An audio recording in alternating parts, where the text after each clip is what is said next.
Alright, all you glorious gamers out there, welcome to the PlayersToo Podcast, the video game podcast for gamers like you, by gamers like you. You can find PlayersToo on all the social media, that is Facebook, Twitter, YouTube, Instagram, the lot. You can also find our written content over at PlayersToo.com, that's PlayerStoo.com. And if you could take 5 seconds to give us 5 stars over on Apple Podcasts or wherever you get your podcast, that really helps us out. It does a huge amount for the exposure of the show. And while you're over there, if you could leave us a little review as well, again, that just helps us out even more. And thank you so much to anyone that's already done that for us. You are an absolute legend to us. Alright, and on with the show. My name is Mark Henderson. With me, as always, Mr. Lewis Camley. How's it going, Lewis? It's going very well, Mark. How are you getting on? Not bad at all. Lewis, I'm afraid that we're just going to have to jump straight in here. We have so much to cover in this podcast. so much to cover. What I will say is that I've platinumed Elden Ring. Hooray for me. And I've started playing Mario plus Rabbids Kingdom Battle, which I think tells you where my headspace was after finishing Elden Ring. Head to the cartoon land. Yeah. Absolutely, Lewis. And I garner that you have also just been plodding along with Elden Ring in the meantime. Yep, just slogging on as ever. So there'll be more of that next week, no doubt. Absolutely. And I have a lot to say about Elden Ring, so we will definitely come back to this. But ladies and gentlemen, we have to get stuck into the Summer of Game announcements. It's on to the news. Alright, Lewis, we are going to recap Jeff Keighley's Summer Games Fest and the Xbox and Bethesda showcase that happened last week. We predicted these showcases and oh boy were we largely wrong, but I think so was the rest of the world, to be honest. We do have to say that we will not be covering every single game that was in both of these showcases because some of them, quite frankly, we didn't know anything about or were just completely uninteresting to us. And there's also so many that I don't think we could physically do it in the time that we have on this podcast. So we will be picking the best of the best here to talk about. Speaking of which, Jeff Keighley started things off with Street Fighter 6, which although we seen at the PlayStation State of Play just the week before, we got the announcement here that Guile was returning to this game, although to be honest with you, I don't really think that was in any doubt whatsoever. We did also discuss last week the questionable art style, I think it's fair to say, Lewis, but I also think that the gameplay here looks pretty fantastic. To be honest, I don't think that there is too much to say here. However, Lewis, announcement number 2 at Summer Games Fest was the Colossal Protocol, something we also got to see at PlayStation State of Play. However, this time we got a good amount of gameplay. And honestly, I think this game looks absolutely fantastic and is one of many scary monster in space games that we will see during this presentation, Lewis. The game is coming out on December the 2nd this year. As I said, I think this looks fantastic. Yeah, another good showing for the Callisto Protocol, I think, in the battle for space spookers that we've got coming up over the next year. Oh, I'm definitely calling them space spookers from now on. I think it does stand out still. You know, its comparisons to Dead Space are pretty obvious, but it looks kind of visceral and gory and, yeah, just good dark fun to be involved with, so looking forward to it. Definitely, man. After that was Aliens Dark Descent, which looked a hell of a lot like Aliens Fireteam Elite at first glance. However, this is a squad-based single-player action game where you control a squad in real time. I must admit, it looked a bit more interesting to me after I'd read a little bit about it, but ultimately, I would be surprised if I got around to playing this. It is coming in 2023. And obviously, this is another Monster in Space game list. And yes, we will be counting them.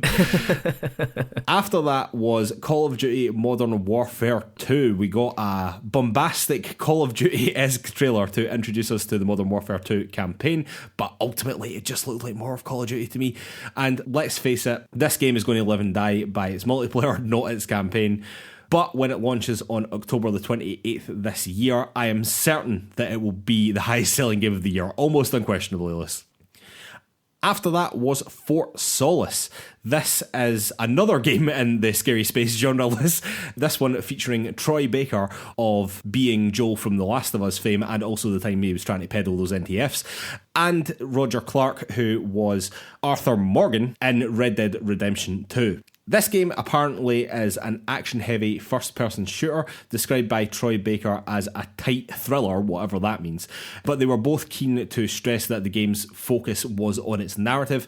I thought this looked pretty good. I feel as though it might have been lost in the shuffle a little bit of the many other space games that we are about to talk about, but I thought this one looked pretty good. Yeah, definitely agree with that. It is funny that this is the one that maybe falls down the pack a bit considering the star power that it's got.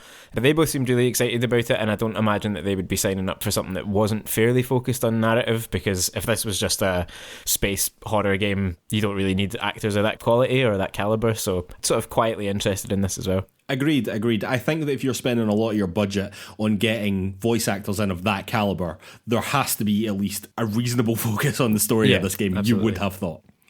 After that, Lewis, was Witchfire, and I think that this game had absolutely no business looking as good or as interesting as it did. I basically think that this game looks like steampunk Doom with magic.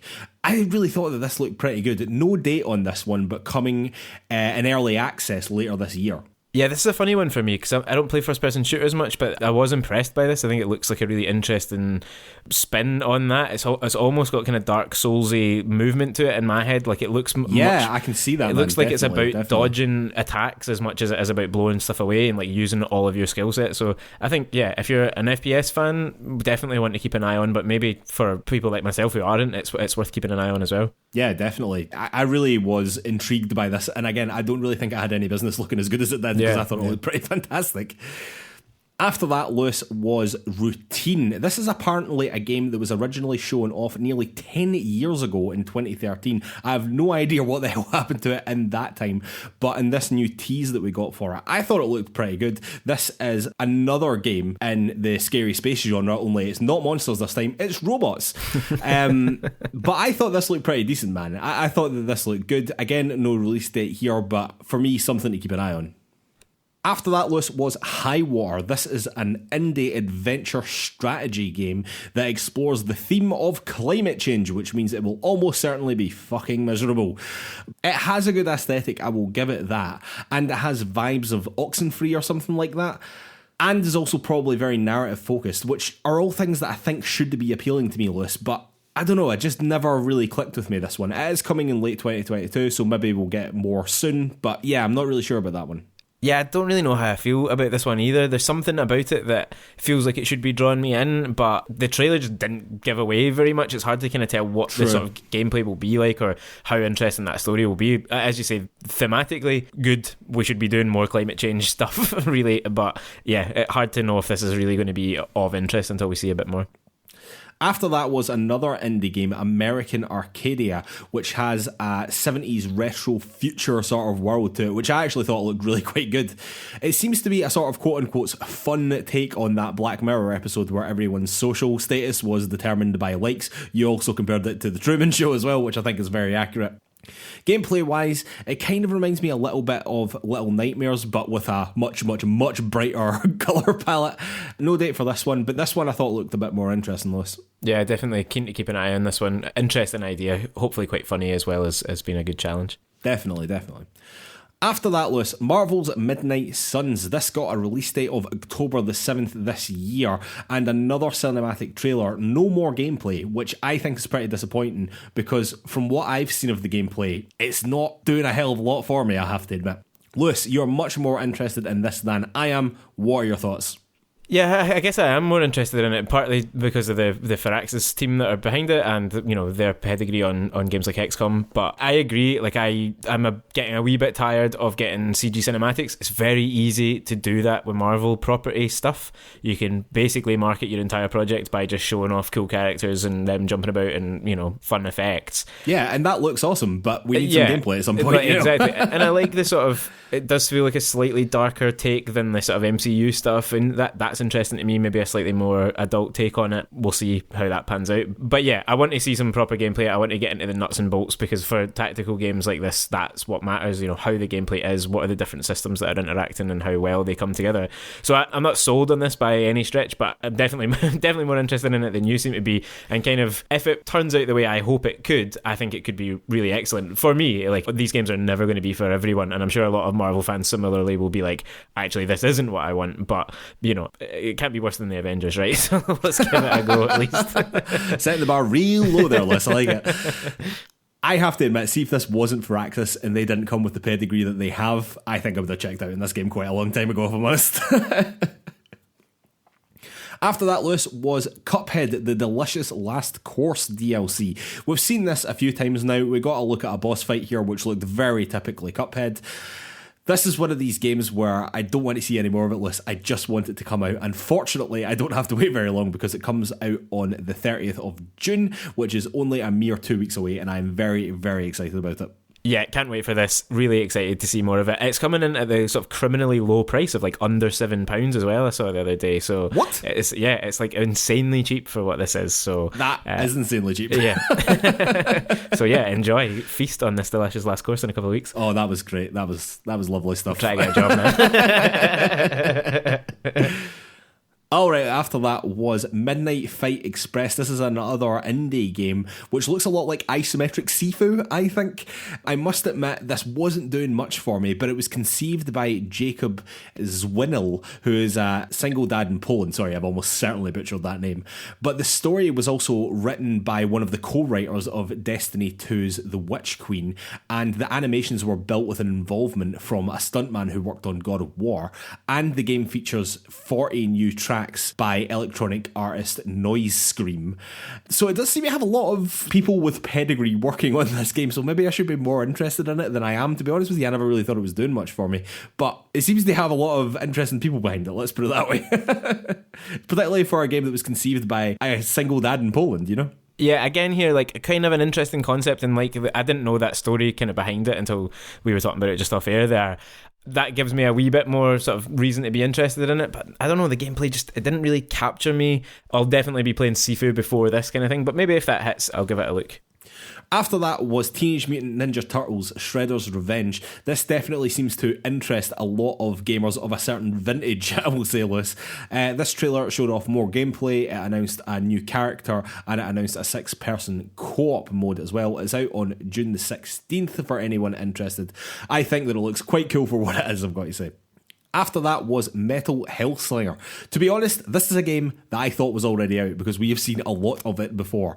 This is basically a rhythm-based Doom clone, for lack of a better term, which is interesting in concept, I have to say, and they do seem to have got a lot of big names from the metal scene in to make music for it as well. I'm interested in this to the extent that Doom itself is already quite rhythmic, if anyone's played that, but I'm worried that this is an idea that sounds better on paper than it is in practice, Liz. Yeah, you almost need that gunplay to be as good as Doom for this to really work, but there's going to be a big audience for this, I reckon. If you're a 15-year-old metalhead, this is going to be right up your street. Yeah, fair enough, man, fair enough. After that was Saints Row. We got to see a bit more gameplay, but what they were really showing off here was their free boss factory, which allows you to create characters ahead of the game's August the 23rd release. Characters can easily be transferred then over to the main game when you purchase it. I actually think that this is a fucking stroke of genius, Liz, because this gets you invested in the game for free because you're already creating characters in it. It must be easier for the devs to make something like this and put it out for free than a demo or something like that. I think this is a fucking genius bit of marketing. Yeah, I totally agree. I think it's a great idea. I think so many more games should look at doing this sort of thing, whether it's a character creator or just hiving off other parts of their game that they can put out in advance or like on a phone app or something instead that brings that experience to life and kind of keeps it with you for longer. Imagine with this, they didn't say this, but I could totally see it happening.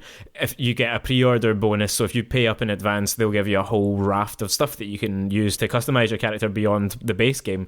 It just makes total sense that if you're going to get invested in this, they can give you all of that in advance and you can be playing around with it before the game launches. I thought the game itself looked pretty rough, to be honest, but there's a cool idea all the same. It will be good for its fancy. I mean, it's not particularly doing anything for me, but yeah.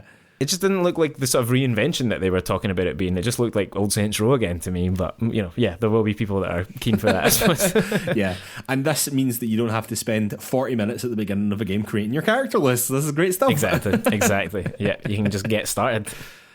After that, Lewis, was Layers of Fears, which is an announcement by Bloober Team. So we did get an announcement by Bloober Team, Lewis, but it was not Silent Hill, which I think was what everyone was hoping for when that name came up. The game itself actually looks pretty good, but I will say that so did the Medium in all of its trailers. So I don't know if they're just really good at putting their trailers together, but the Medium definitely underwhelmed, and I think Bloober Team have been guilty of a few missteps recently, let's put it that way. Also, Liz, I have to say that even saying the name Layers of Fears out loud, I absolutely hate it. It is one of the worst fucking titles I've heard for a video game in ages. It's really bad. Yeah, the game is coming out in 2023 at some point as well. After that was Gotham Knights, and Lewis, I have to say, the more and more I see this game, the more and more I do not think that it looks good. I am not sure about this gameplay at all. The game is coming out in October the 25th. Let's hope it hits that release date after all the delays, but oofed. I could see this being another Avengers, speaking of rubbish superhero games. That's an interesting comparison. Yeah, I'm really struggling to get excited about it, and I'm, quite a big Batman fan historically. Nothing about it is making me think that it's looking any more exciting than the first few times that we saw it. Really, nothing that they've announced this since has really grabbed me. So let's see. Fingers crossed it's not too bad, but yeah. Let's hope it's not too bad. That's where we're I think we should write down that Avengers comment mark and see how it stacks up in a few months. After that, Lewis, was the big announcement to end the show that was totally ruined by PlayStation, who leaked it beforehand. This was the announcement of The Last of Us multiplayer and The Last of Us Part 1, which is the remake of the original Last of Us. It was nice to see Neil Druckmann on stage confirming that the multiplayer exists. It is going to be its own game. It is going to have its own characters and its own unique story. When it comes to The Last of Us Part 1, this will also include the Left Behind DLC, which is good because that was absolutely fantastic DLC. It has also been remade from the ground up, and quite frankly, I think it looks absolutely amazing. It has also been confirmed that they are bringing it to PC at a later date, which is probably the whole reason that they are remaking it in the first place, if you ask me. But it is coming to the PS5 on September the 2nd this year. I suppose the debate here is whether or not this is actually necessary. I would argue that it probably isn't strictly necessary, but I think that they are totally justified in making a remake, because if you're going to bring one of your biggest and most successful games ever over to PC, which will be a new game for a lot of PC gamers, you don't want it playing like a 9-year-old game. You want it playing as good as it possibly can do in the year of our Lord 22. Lewis, thoughts? Well, where to start? I guess the multiplayer thing was the slightly more surprising part, given how everything had been leaked in advance. I think this is interesting. I'm glad to see that it's definitely still happening. It's of no surprise that it's evolved into a standalone game. A wee bit disappointed, I suppose, that they didn't have more than literally just like a render to show us. Agreed. Just an image. I was sort of hoping for gameplay art there, man. Definitely gameplay or a story trailer, cinematic or anything. just, yeah, would have taken anything. Something, maybe something to show us like what point in the kind of timeline we are. In my head, I'm sort of assuming this is going to be start of the outbreak rather than the games that we've played are a fair bit later than the outbreak day. So just because you can imagine then like a society falling apart, there's much more obvious reasons to have like multiplayer combat. Don't know, that could be so off the mark. It's obviously set in San Francisco as well by the looks of it. So I think this is interesting. I don't play multiplayer games very often. I'm intrigued by what Neil Druckmann said about it being having story delivered in a quotes very unique way. That makes me think it might be slightly in the Fortnite style of like big seasonal updates or big events or something potentially, or maybe something like The Division. Who knows? But, colour me intrigued. I want to know more about it. Whether or not I actually get around to playing it is a different story.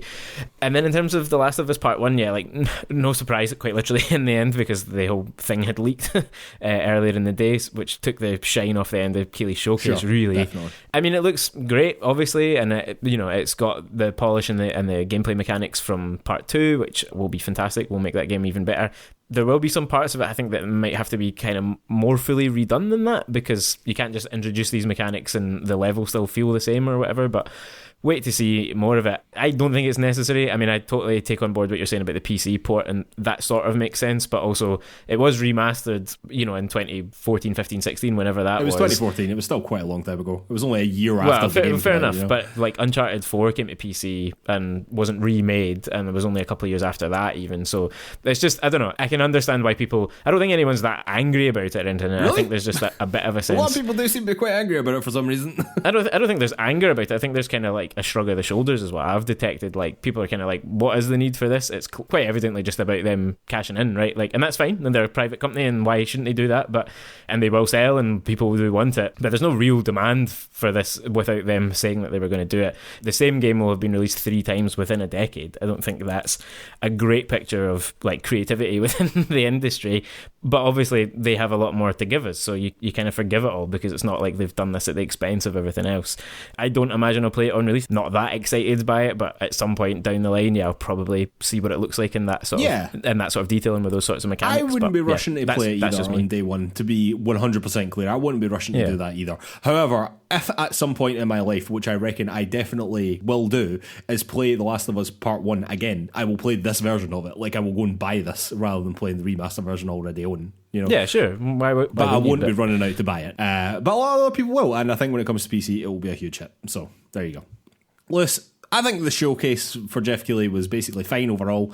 As you said, I think that the leak of The Last of Us, which was the big closer, sort of took the wind out the sails a little bit, but overall, it was sort of fine. It wasn't the best showcase. I've seen worse as well. Yeah, I totally agree with that. When we've gone through this list, there was plenty of games, there was plenty that is of interest enough, but not a lot of really knockout blows, which he told us to expect, really, so that's fine.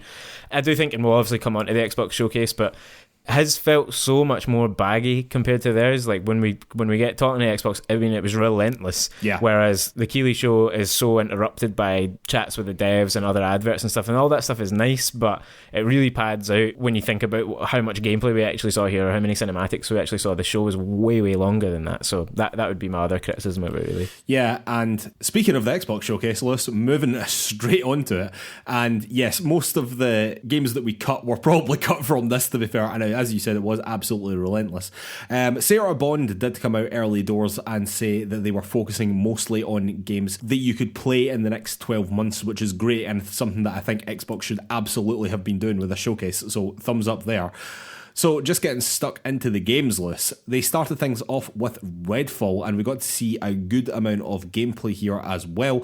I did notice that during that gameplay there was a card basically that said, oh, you can definitely play this single player, which is a message you usually don't want to see as a primarily single player gamer, because it means that this game is almost certainly being made for multiplayer, and they're allowing you to play it single player as well, you know what I mean? No date on this, but perhaps that is expected considering it was just recently delayed.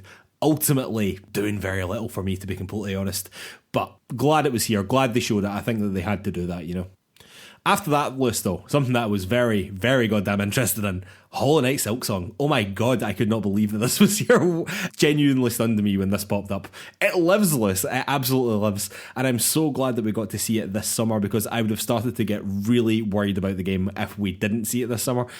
It still looks amazing to me, to be honest with you. The gameplay looks fantastic. It looks like more Hollow Knight in a lot of ways, but just so different as well, because you're playing as this totally different character. Still no date, though, which is pretty disappointing if I'm completely honest with you. But Xbox have said after the show that they are still expecting this game to come in the next 12 months. So less than a year to wait. Fingers crossed. Hopefully, please, Team Cherry, let's do it.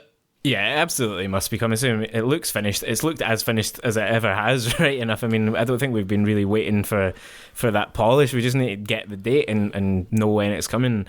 It was one of those moments where you go from absolute bliss when it first appeared on screen to sort of a bit of dejection afterwards when you realise there wasn't a date on it. But you've got to assume we're going to just get more through the summer. There's a rumoured Nintendo Direct coming at the end of June, and we know that game is coming to Switch as well, and was obviously quite important on Switch, so hopefully that's when we get a date. I'm putting a marker down on that. Nice one. That'd be great. I would be very, very, very pleased if that came true, Liz. After that list was High on Life, which is a new game from Justin Roiland of Rick and Morty fame. Unlike Trover Saves the Universe, which was his previous game, this seems to have a significantly bigger budget list. It has that Justin Roiland humour throughout, which if you're a fan of Rick and Morty, you will understand immediately. And it looks absolutely insane, but also kind of amazing, ? It's coming out on October the 22nd. I have no idea what your thoughts on that game are, Liz. You know, it looks funny. It looks, way better than we might have expected from Squanch Games after their first effort. Not that wasn't decent by all accounts, but my one hesitation is that, like, I've just got Claptrap in the back of my head. I'm like, if the guns are gonna be quipping at us for an entire game, that might be a little too much. Yeah, so the guns are also a character, basically, within the game, but Justin Roiland's funnier than Claptrap. We'll just leave it at that, will we? Yeah, that's true. It wouldn't be hard. You're funnier than Claptrap. I'm a fucking riot, mate. Shut up. And speaking of riotless, Riot Games.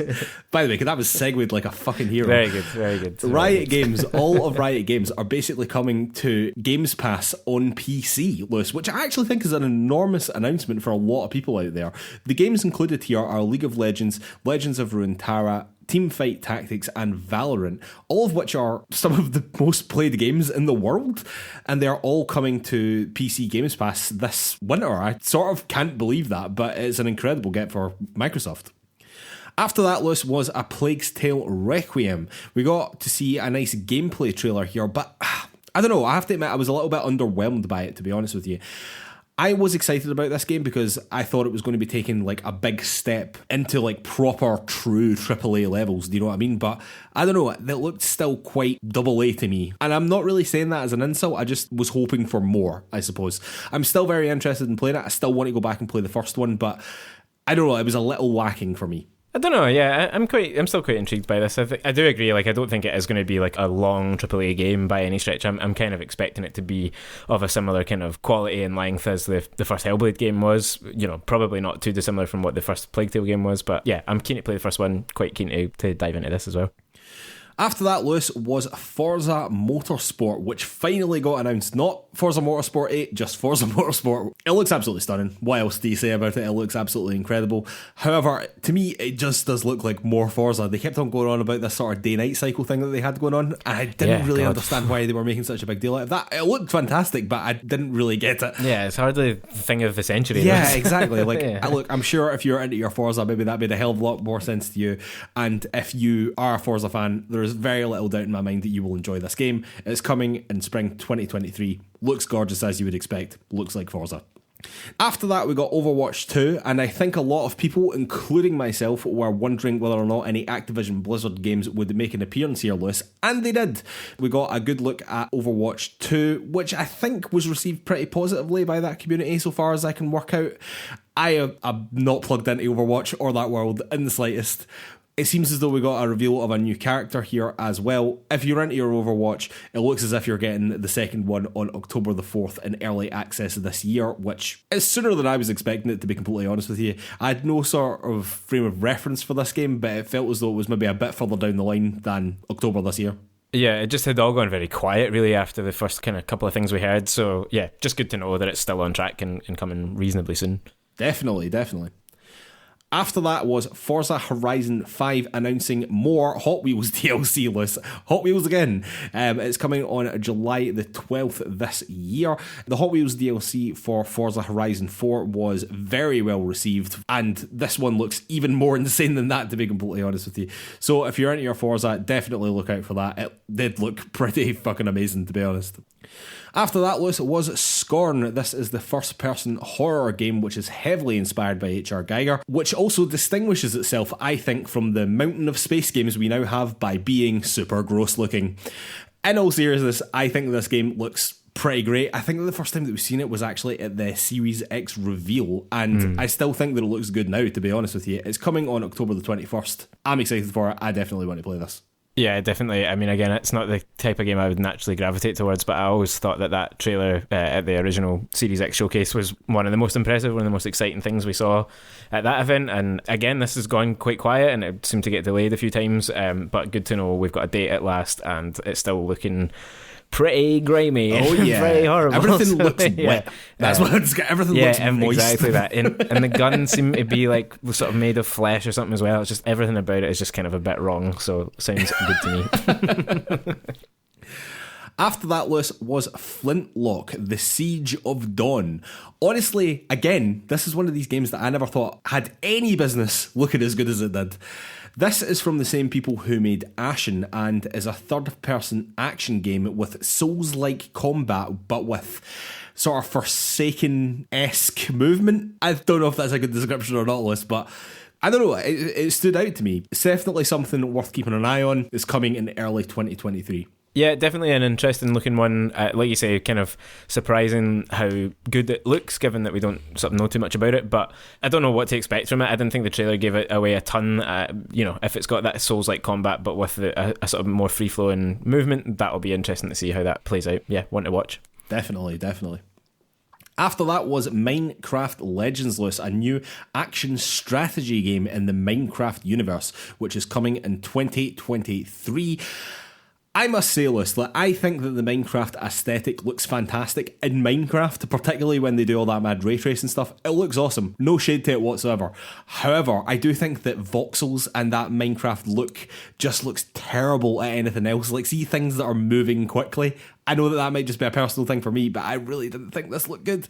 However, I'm sure it will sell like hotcakes because Minecraft, right? Yeah, exactly. It doesn't really matter what it is. It's got the Minecraft name attached to it, yeah.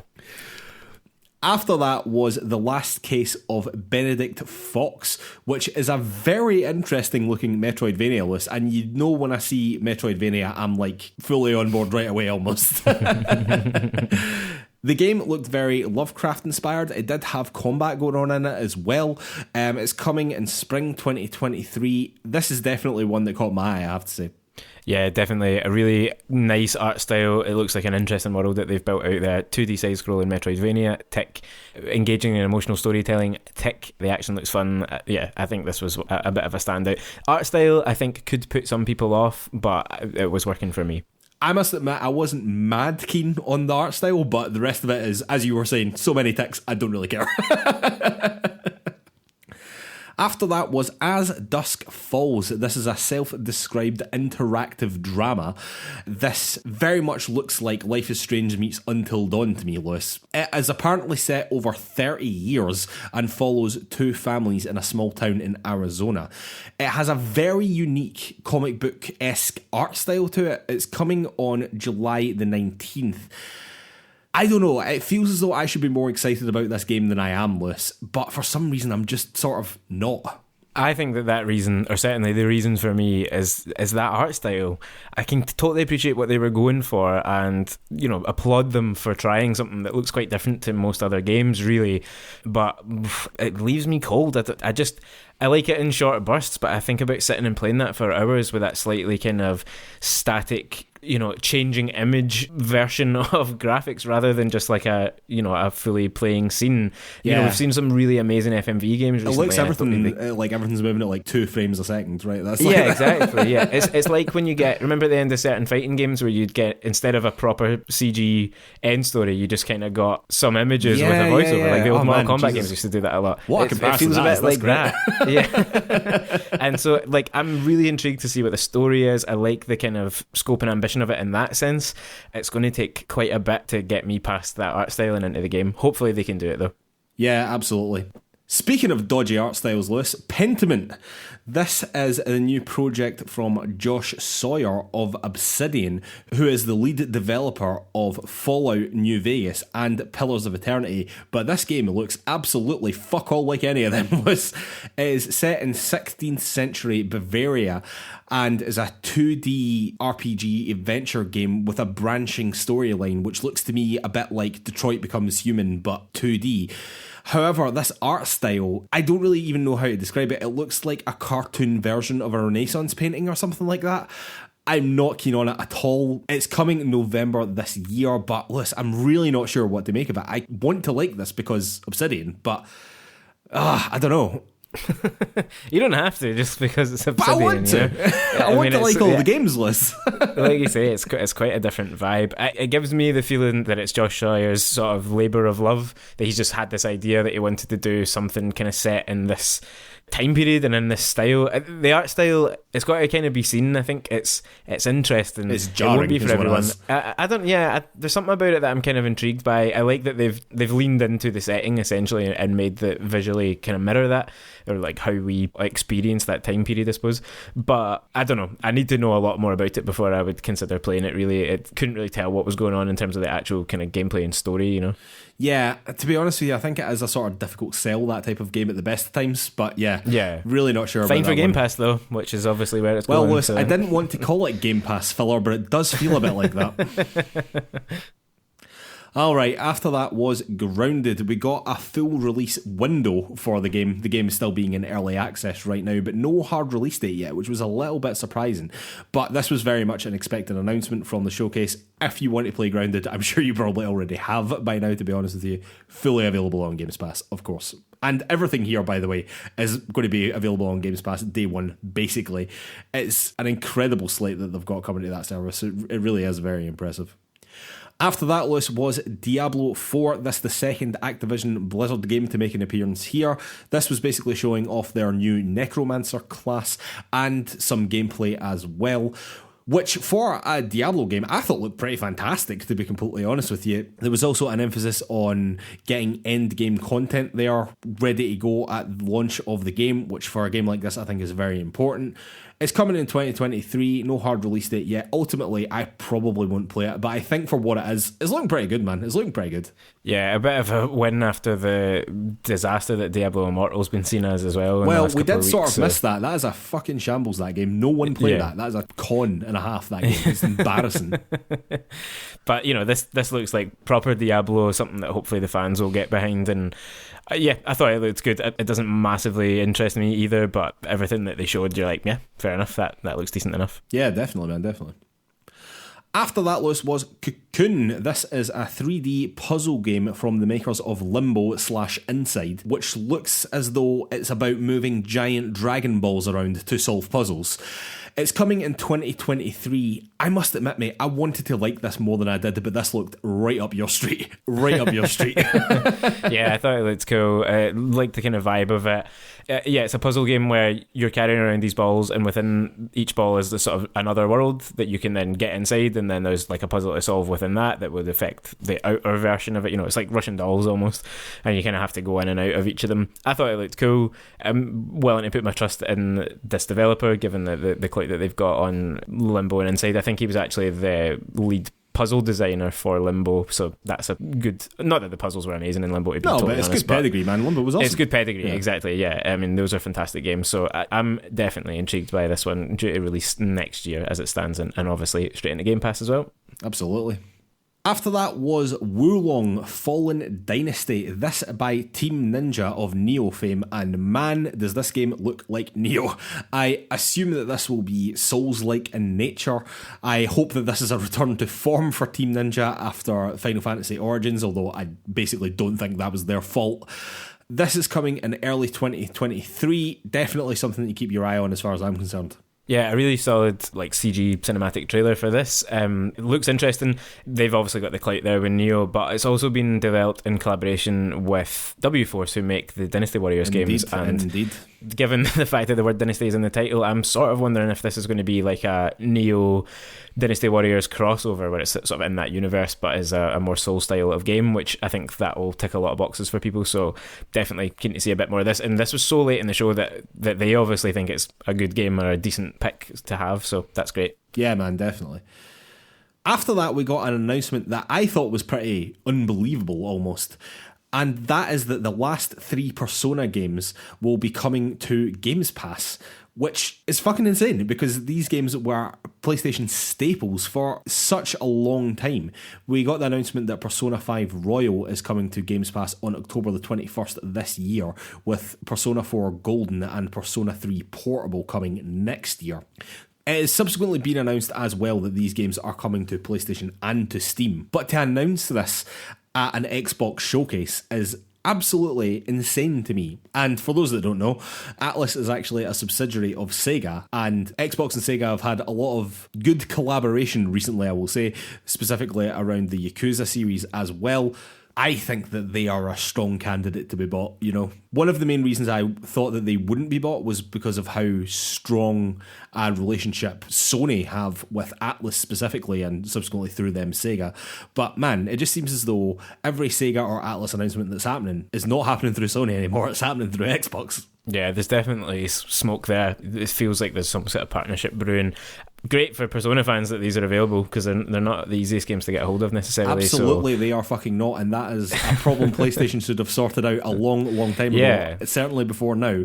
But yes, I personally am delighted. I definitely want to play Persona 3 and Persona 4 after having loved Persona 5 so much, and some people saying Persona 4 Golden is actually better than Persona 5, so I definitely want to play these games. For me, I'm delighted about this, but the fact that it was announced here at Xbox Showcase is madness in my head. And Lewis, speaking of things that were absolutely madness, Hideo fucking Kojima showed up at this showcase. That is unreal. See, if you'd told me that before the showcase, I would have been like, absolutely fuck off. There is no way on this earth that Phil Spencer is going to introduce Hideo Kojima, but that is exactly what happened. I was quite genuinely stunned. Despite all the rumours that he was working on a cloud-based Xbox game, I didn't believe he was going to be here. Not that I didn't even necessarily believe that game didn't exist. I just didn't think that they would have announced that here. Do you know what I mean? But maybe their hand was forced a little bit with the rumours. Like, who knows? However, he did announce exactly that he was making a cloud-based game with Xbox. I must admit, the fact that it's a cloud-based game slightly puts me off, and I'm sure a lot of people will also be put off by that fact as well. But the mere fact that it's a Hideo Kojima game, Lewis, how could I not be at least a little bit interested in this? Do you know what I mean? It also makes me wonder a little bit about the scale of it, because I don't know, has anyone ever made a AAA-sized cloud-based game ever? So it makes me wonder a little bit about that. But, I mean, overall, to have him here is just unbelievable. What an incredible get for this showcase for Xbox. Yeah, it really was a big surprise to see him, despite the rumours, really. Like, it still didn't feel like it would necessarily happen. I do think you're probably right that they felt like they had to get out in front of this, because there'd been so many rumours and leaks and stuff recently that they're better just announcing there's something happening. I mean, it's clear from the way they presented that there's not a great deal of progress on that at the moment. There's not, they couldn't say a name, they couldn't really give any details, no sense of a date, nothing, not even a Last of Us style image to share with us. Yeah. Who knows? Like, I still don't know what a cloud-based game, what does that mean? Like, what does that actually give him that he's never had before? He keeps saying that this is like a game he's always wanted to make, and it's a never before seen concept and things like that. I mean, literally, this is, naive, non-tech person speaking. I don't really know what the cloud will allow him to do that he seemingly has been desperate to do. So that intrigues me. I'm definitely not switching off to it because of that. But if it's an always online game, if it's a mass multiplayer online game or something like that, then ultimately I probably won't be super invested in it. He has made some stuff before that's not the best as well. He's not got the perfect batting record. But, it's Kojima being experimental on a new platform. Hard to not be interested in that, as you say. Yeah, definitely. I mean, look, I have no idea what the fuck a cloud-based game is going to be, especially from Hideo Kojima, because he made Death Stranding, which was one of the most bizarre games known to man. But yeah, I mean, if anybody can make this interesting and cool and do something creative with it, I mean, there are fewer names that come to mind than Kojima, do you know what I mean? It's really, really an unbelievable get from Xbox, and allegedly still making Death Stranding 2 as well, according to Norman Reedus anyway. So it will be very interesting to see when these games come out, because as you said, they never showed so much as a name, they never gave anything away whatsoever, apart from the fact that they are working together. So I don't know if this game is actually quite a long way down the road, but again, nonetheless, all that sort of by the by, the fact that he's there is incredible. A day I think a lot of Xbox fans and a lot of PlayStation fans never thought would probably come loose. And finally, Lewis, we got Starfield, and finally we got some gameplay as well, which I thought looked mostly good. The gunplay certainly looked better than the gunplay we've seen most recently from Bethesda, specifically thinking about Fallout. I think that the scale of the game, which Todd Howard was speaking about, is absolutely insane. Apparently there are over 100 systems with over 1,000 planets that you can visit in this game, which is a scale that is so big it is kind of worrying to me, Lewis, if I'm completely honest with you. They also showed off some of the space combat that you can do in the game as well, along with how customizable your ship is. Ultimately, I think that they did what they had to do with this trailer. I think that it looks like a Bethesda RPG in space, and I am totally fine with that. I know there was people going on about, oh, well, the main character doesn't speak and all that, and it's still this sort of very first-person close-up of the people talking to you, like sort of Fallout style or Skyrim style, and I'm just like, none of that really bothers me. I don't know what everyone was expecting. It's still a Bethesda RPG, do you know what I mean? Liz, I am sort of keenly aware that you disagree with most of what I just said there, so tell me your thoughts. Yeah, it's not so much that I disagree with you. It's just I'm just not interested in this at all. It is everything that they have shown of it now is exactly kind of what I was expecting in my sort of worst estimations of it, that it is literally just Fallout or Skyrim in a spacesuit. It's just that same model, that same approach to game making, those same mechanics and systems by the looks of it, but just in a slightly different skin and in a different universe. And yeah, that the scale really worries me. 1,000 planets. And now they kind of made reference to like Goldilocks planets within the Todd Howard's discussion about it, so that tells me there's going to be some places that are properly populated and probably riven with story, and that's actually the heart of the game. But lots of these planets are just going to be like resource places, resource farms. You go there, you pick up some stuff, you kill some enemies, you get some XP, whatever, and you head off. It's not going to be proper gameplay. And I can't separate any of this from how janky Bethesda games always are, how broken they are, and particularly something like Fallout 76, which had massive scale, really didn't work. Obviously quite a different type of thing as well. So I thought the trailer was fine. Like, I thought the gameplay looked decent enough. Like, as you say, if that is what you're looking for, then absolutely. Like, I think you're going to enjoy this. They can tell a decent story in these RPGs. They always have done. But I've never really liked Bethesda RPGs. Basically, I liked Skyrim enough to play it for a while. The Fallout games have always left me really, really cold. And I'm just not getting anything from this that would make me feel differently about any of it. But, all the space stuff, all the kind of space exploration element of it, the customizing your spaceship, that looks like a lot of fun. They should release that separately, like Saints Row are doing, so you can build your spaceship before you get in. Should do that. Everyone should do that. Yeah, customize your spaceship, all that stuff. That would be good. And yeah, I don't know, like, visually impressive. Like, I thought that the kind of one of the opening sequences that we saw where you're approaching this abandoned research facility or something, like the lighting on all of that, the environment. I mean, it's quite barren, but that's obviously the vibe that they're going for, and that's fair enough. But yeah, nothing that they've said so far has made me want to play this. It has not moved the needle for me at all. And I don't say that to be really critical of it, because I know people will be up for it. It does look solid, like, whatever, but I can't really fathom how we're all forgetting how terrible Fallout 76 was, and we're just kind of like, oh, they're at it again, great, give us another one. That was a shambles, and they took the piss, really. I don't know, everyone's reacting to this like the second coming, and I think there should be a lot more wariness about it. I mean, I think that is understandable, to be completely clear. Although, as you rightly said, this is quite a different prospect from Fallout 76, which is an always online game and blah, blah, blah, blah, blah, and that comes with a whole heap of hurdles in and of itself. Having said that, Fallout 4 was also a bit dodge, frankly, which I think was and had a lot of building stuff, which this game seems to have as well, when that stuff was boring as shit in Fallout 4. I do hope that is minimised in this game, I must admit, because that wasn't one of the highlights of Fallout 4, I will say that. However, I enjoyed Fallout 4 fine. Do you know what I mean? I quite liked it, despite the bugs and whatever. Like, and it was a buggy game. There's no two ways about that. To be honest with you, I'm sort of expecting this to be a buggy game as well. But as long as it is Fallout in space, like, this was sold to me as Fallout in space way back when they first showed that title card at E3, whatever the hell it was, in 2017 or whatever. And I was like, yes, if this is Fallout in space, I am here for it. I'm totally on board with that. And to be honest with you, it is that. So I'm sort of like, well, I don't really know what anyone's complaining about.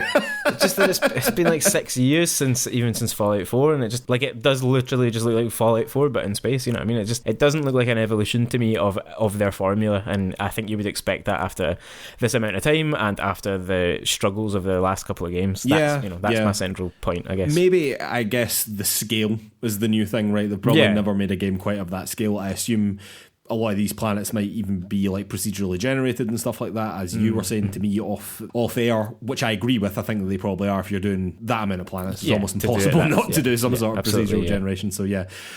So I don't know, maybe the scale is the new thing. But yeah, I mean, in terms of like how you interact with other characters, just simply what you are sort of doing within the worlds, I don't think that is massively different. But at the same time, I'm sort of fine with that. Like, I'm happy with a Bethesda RPG in space. Like, I'm more than happy with that. I must admit, Lewis, I thought that the show in and of itself was pretty good. There was a good number of surprises and whatever in there as well. There was a lot of games I was interested in playing, which is always a good thing. However, it does have to be said that there was a lot of noticeable missing games as well. And just to run through a few, Hellblade 2, which I thought was a dead cert to be there. Like, I really, really thought that was going to be there. Avowed, GoldenEye remake as well, Contraband, Perfect Dark, Fable, The Outer Worlds 2, State of Decay 3, Everwild. Halo was hardly mentioned apart from a ship that was being added to Flight Simulator. Halo wasn't mentioned in the slightest, which is insane. Wolfenstein 3, Indiana Jones, or anything from id at all. And considering that this showcase was focusing on the games that we could play in the next 12 months, that tells me that those games are a year plus away, which for some of them is quite surprising. Like specifically Hellblade 2, Avowed we thought was much further along than that, or I certainly did anyway. And this GoldenEye remake seems to have all but leaked and all but been confirmed. Like, I don't know why they would be waiting for that amount of time. Like, if it is going to come out in the next 12 months, why wouldn't they show that now? Do you know what I mean? And I suppose that goes for all of these games, right? Yeah, I mean, I don't think that you put out that graphic that they did as well that shows the next 12 months if you've got some major hits that you haven't included in that. So yeah, I think that most of those games are coming further out than that. I guess in some cases, like, I wouldn't be stunned if Hellblade, say, is just a winter 2023 game by design. You know, that it's not that it couldn't launch before then, but that's going to be their big winter game next year, for example. Although I don't know if it can be that exactly, but that's Me another neither. discussion. I'm not sure it can be that. To be honest, I don't think that Hellblade is a big enough game for that. I think that Hellblade 2 might sort of elevate it to that, but I don't think the name is big enough. I think that Avowed might be that just because it's an Obsidian RPG and it's just bigger in scope and whatever. Yeah, do you know what potentially, I mean? Yeah, I'm very surprised that Hellblade 2, or they don't think that Hellblade 2 will be coming out in the next 12 months. That to me is insane, because we saw that at the Xbox launch event as well, when we first saw it at the Game Awards that year, and it's just been so long. You know what I mean? It's been so long. Yeah, I mean, we got a decent look at gameplay not that long ago, right? Like, we got that extended sequence with a big fiery, which was bald guy and all that. Yeah, yeah, that looked amazing. And that, when they first showed it, and it was a totally CG trailer way back when they announced the Series X, it felt like it was a long way out. And then they did a kind of dev diary after that where they sort of said that, remember there was a video and they went to like Iceland to go and look at locations and stuff in it. That made me go like, oh god, this is actually way further out than we thought. Then we saw that gameplay and I was like, oh no, actually maybe it is coming soon. And now it seems like it's not going to be out before June 2023. I'm not stunned by that. I hope that is that they're just setting it up to be, September 2023 release or something like that, and it will be the big salvo at next year's conference season. Because it's hard to see what else it might be at the moment if none of those other games are quite as far along. It points to this thing that we've talked about before a few times, really, about Xbox studios seem to really struggle to get a coherent launch sort of pattern going. You can't really predict when their games are coming. It feels like a series of really big games and really important games for Xbox might all have to come out at sort of the same time, which is an odd way to do things when you compare it to Sony's much more paced out strategy. I don't think that there's tons in the next 12 months that make you go, I have to get an Xbox within the next 12 months still, other than the fact that they're all on Game Pass. Everything here just about is on Game Pass, and that makes you think, well, I should be in the ecosystem for access to all of this. But I guess Starfield will be the one for most people. It's not for me, and I'm just looking at it still going like, there's games ahead, they're still in the future, they're still not here. But otherwise I thought a really solid showcase, some exciting stuff. The future's bright for Xbox. It's just the next 6 months aren't as bright as we might have hoped they would be. No, certainly not. I must admit, I sort of agree. I don't think that there is a huge amount in the next 12 months other than Starfield that would really drag a lot of people in, and maybe that will be the one for me. I mean, if that comes out and it's getting 8s and 9s and stuff like that, like, I'll probably be pretty interested in playing this, do you know what I mean? So maybe that will be the thing that finally gets me to actually buy a Series X, because right now I don't really see too much else there. Literally just scrolling up the list that I've got here right now, Liz, that I'm like, yeah, that will make me buy a new console. I don't know, is Scorn on Series X only, or is that coming to last gen consoles as well? That, I suppose, would be my main question. It's a timed console exclusive, so we don't officially know, but I suspect that means, yeah, it will be on PlayStation eventually. It will be on PlayStation eventually. I suppose my question was, is it going to be on the One X as well? But it looks as though this is a fully next gen game, which is actually great. It's actually great to see that a lot of these games are just going to be on the next gen consoles. It's been knocking on the door 2 years now, and it would be nice to see more games that are just totally dedicated to this new hardware and dedicated to getting the most out of this new hardware. Do you know what I mean? But yeah, I sort of agree. There's not a massive amount standing out to me, but I do think that the big one for most people here will be Starfield, to be honest with you. What do you think about Games Pass, I suppose, as just a last question here before we wrap things up, Liz? Like, this is a huge number of games coming to Games Pass. You know, I mean, a lot of high quality games as well. Do you think the new PlayStation subscription service, which is just launched in America, I think this week, is close to competing with this? No, not at what Game Pass is doing here. No, it's barely even trying to compete, right? Like, this is a showcase of games that are almost entirely coming to Game Pass on launch day, and if not, they are coming to Game Pass at some point. By and large, I mean, there's possibly one or two across the whole showcase that aren't. What Xbox is doing is amazing, really, with that service. Is it sustainable? That's another question altogether.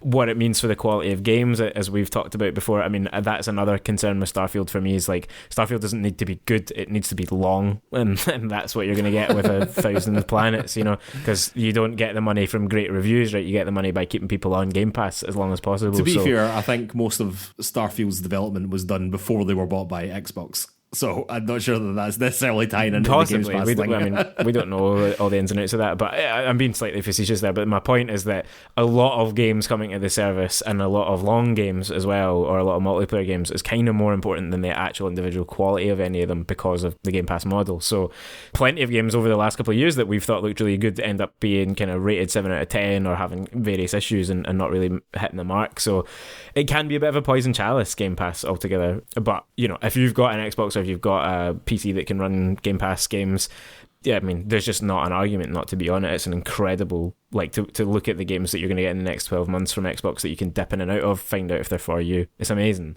But yeah, as we're seeing with other parts of the entertainment industry, maybe the streaming thing isn't always the safest and the best thing. You know, Netflix is casting off jobs left, right and centre, and there's a lot of issues there. So let's hope that this is a sustainable model for devs and publishers alike.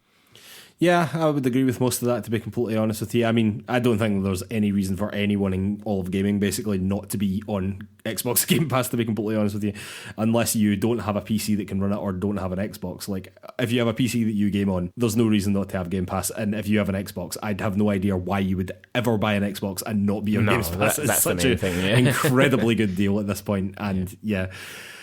I'm not quite sure what the game will be that makes me buy a Series X, but it probably will be in that slate of games that we've spoken about, if I'm honest with you, because as we see games become only on Series X, or only on the next gen consoles, I should say, that is what will eventually tempt me in. And to be honest with you, I hope it is Starfield. Like, I hope that Starfield is that good that I'm like, yes, I want to play that. That is an unmissable game to me. Do you know what I mean? And the fact that something like that, which could easily be put on sale, I would say, for the $70 that PlayStation is charging for their exclusives, is going to be just available on Games Pass day one, is absolutely wild, to be honest. All right, Lewis, I think we'll have to call it a day there. I'd like to remind everyone that you can find PlayersToo on all the social media. That is Facebook, Twitter, YouTube, Instagram, the lot. You can also find our written content over at PlayersToo.com. That's PlayerSToo.com. And if you could take 5 seconds to give us 5 stars over on Apple Podcasts or wherever you get your podcasts, that really, really, really helps us out. It does a huge amount for the exposure of the show. And while you're over there, if you could leave us a little review as well, again, that just helps us out even more. And thank you so much to anyone that's already done that for us. You're an absolute legend to us. I'd like to remind everyone that our PlayAlong games for this month are Sagebrush and The White Door. That's right, it's 2 again, because we are playing more games from the itch.io's Ukraine bundle. So if you bought that bundle, which I hope people did, because it was a fantastic opportunity to get a lot of small indie games as well as help the people in Ukraine, you already have these games and they're ready to go, and I think they look pretty exciting. I actually already own Sagebrush on PlayStation. I discovered only after I completed Elden Ring list, so I've downloaded that and I'm actually going to play that on PlayStation, but I will be playing The White Door on my laptop. Very much looking forward to these. Yeah, me too. Can't wait to get stuck into them. Both sort of fairly short experiences, so that's why we've paired them up. You can play both together and not go over our normal play a long time. Both look like interesting, strange, stylistic narrative games in different ways, so jump in with us. Should be good. Definitely, man. Alright, ladies and gentlemen, we will see you next week. Thanks.